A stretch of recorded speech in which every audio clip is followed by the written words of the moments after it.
Hey everyone, welcome back to Corporate Decoder. Today we are diving into a document from Copper Property, CTL Pass-Through Trust. And let me tell you, it's not about copper or properties. It's more like a treasure hunt through financial statements to see if this trust is really solid gold or fool's gold.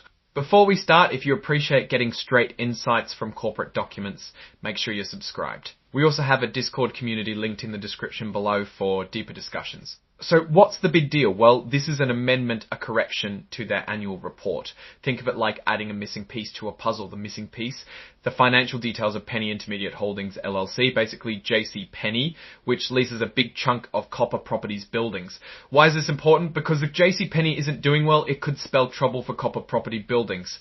Why is this important? Because if JC Penney isn't doing well, it could spell trouble for Copper Property. This amendment number 1 is all about adding something that was missing before.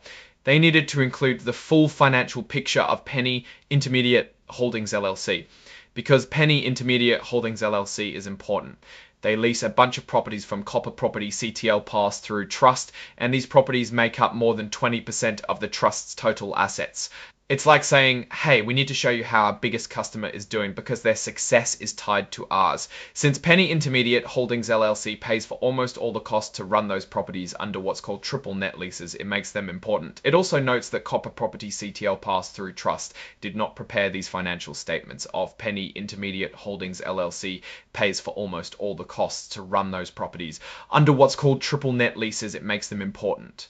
It also notes that Copper Property CTL Pass-Through Trust did not prepare these financial statements of Penney Intermediate Holdings LLC pays for almost all the costs to run those properties under what's called triple net leases. It makes them. Alright, let's get to the heart of the matter. Penney Intermediate Holdings LLC's financial statements. We are talking about the numbers as of February 1, 2025 and February 3, 2024 and the financial results for the years ending on those dates.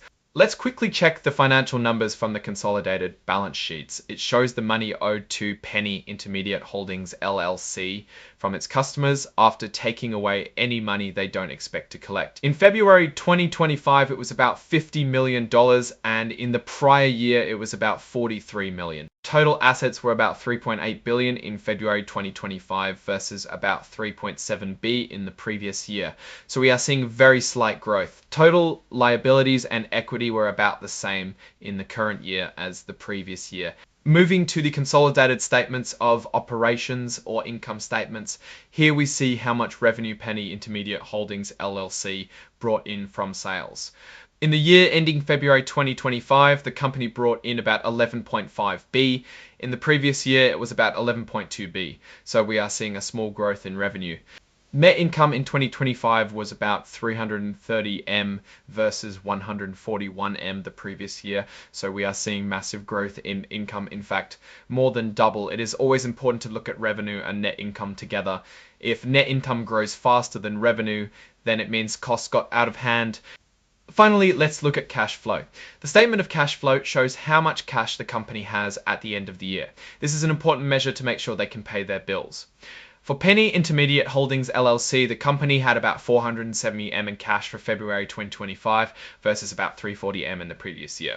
Okay, so let's wrap up what this all means. The most important part of this filing is really just the fact that it includes the financial statements of Penney Intermediate Holdings LLC now. It helps investors get a better understanding of one of the entities that rent from Copper Property CTL Pass-Through Trust. Now, putting on my analyst hat and looking at Penney Intermediate Holdings LLC overall, things seem to be looking good. They have been stabilizing. What does this all mean for Copper Property? Well, the health of their tenants is critical. If JC Penney struggles, they might not be able to pay rent, which directly impacts Copper Property's income.